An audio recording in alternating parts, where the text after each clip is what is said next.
Hi everyone, welcome to the Real Estate Tax Tips channel. My name is Cherry Chen, a chartered professional accountant located in Oakville, Ontario, Canada.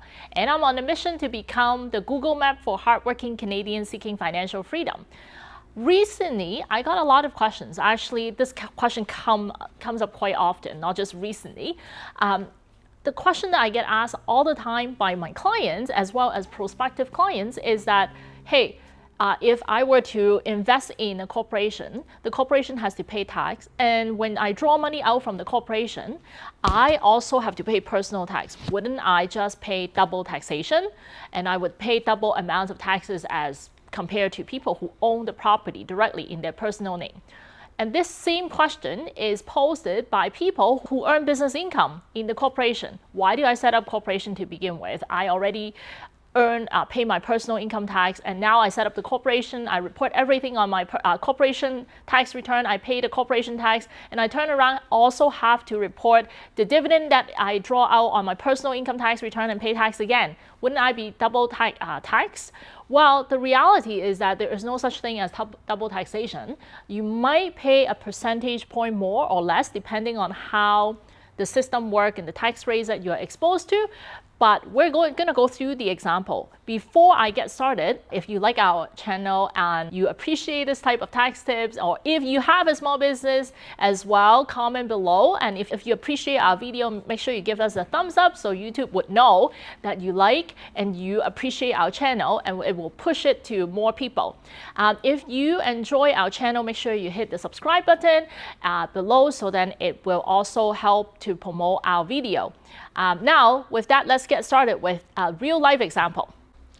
So the Canadian tax system is designed with tax integration in mind. What it really means is that if you were to, the tax system would not be the determining factor for you to choose to set up a corporation or own your business in your personal name versus owning it in corporation. Our tax system is designed in a way that you pay more or less the same amount of tax, whether you own your business or properties in your personal name versus owning your business or properties in a corporation.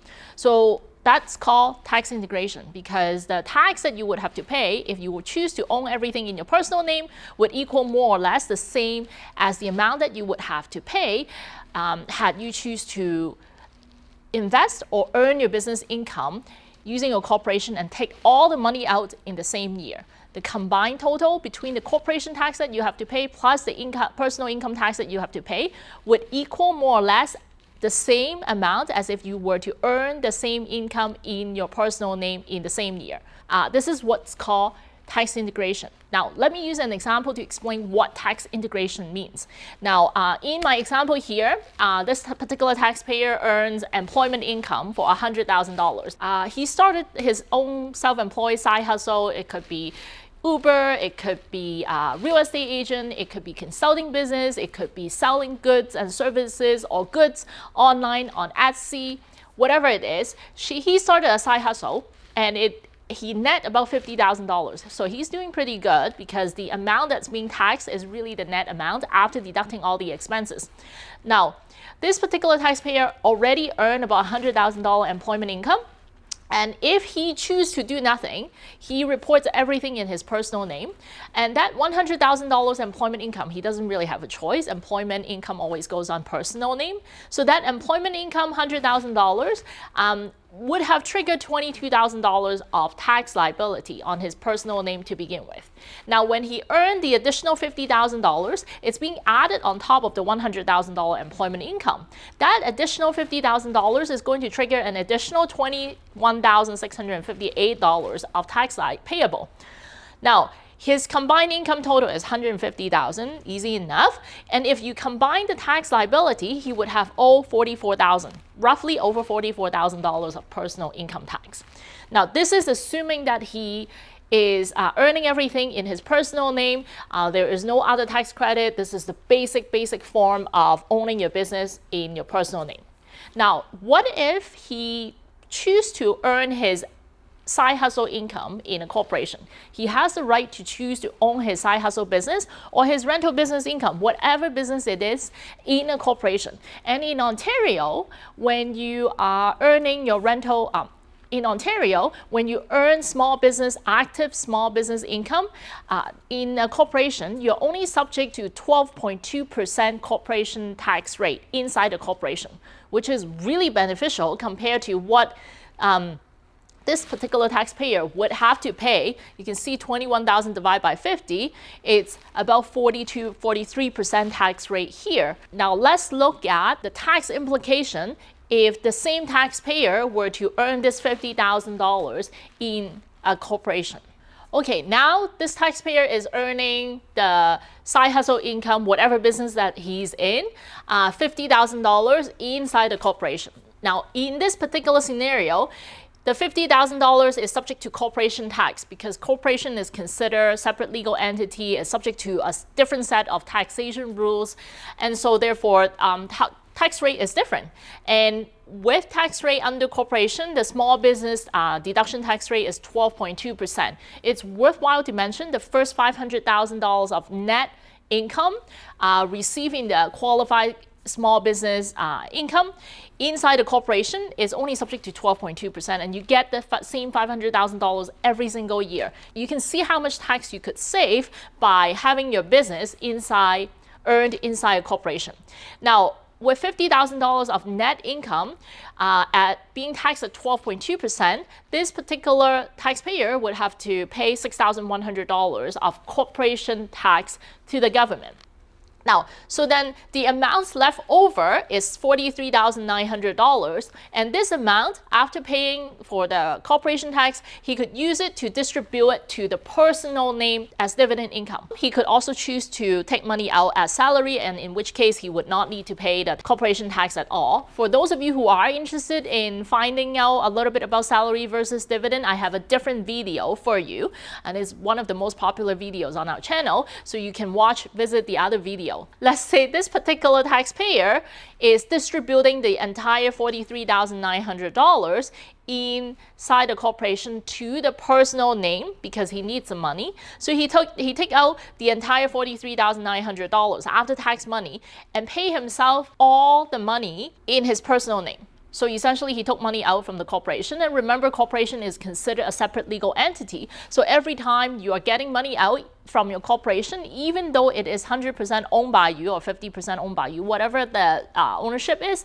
it is still considered a separate legal entity, and there is also a tax implication involved. So when he retrieved the dividend income from the corporation, he would have to add the dividend income into his personal name. But because our tax system is designed in a way to tax you less, to account for the tax that you've already paid in the corporation, this $43,900 is being added as part of your income, and a larger tax credit is being given to your tax return. And as a result, the combined personal tax by reporting the $43,900 dividend and the original $100,000 of employment income is about $38,230. Well, you may think, well, $38,000, that's pretty good compared to in the personal tax payable on this side is $44,000. Wait a second, because we have tax integration, so it doesn't quite stop there. You actually have to look at the corporation tax that you pay inside the corporation, plus the personal tax that you pay to really understand what tax integration means. So $6,100 that you pay, the taxpayer pay, and then also the $38,000 personal tax, the combine of the two is actually $44,330. And if you look at personal side, if he had owned the business in his personal name, didn't use corporation at all, you can see that he paid $44,000 here, he paid $44,000 here. I mean, there is about roughly $150 of tax saving, but there is not a lot of tax saving. So our system is really designed as intended. You can see $44,000 here, $44,000 here. They're pretty close to each other. Now you may wonder, then why would you or any other accountant out there recommend us to set up a corporation? Because you're paying more or less the same amount of tax whether you own it in the corporation or own it personally. Why would you even set up a corporation to begin with?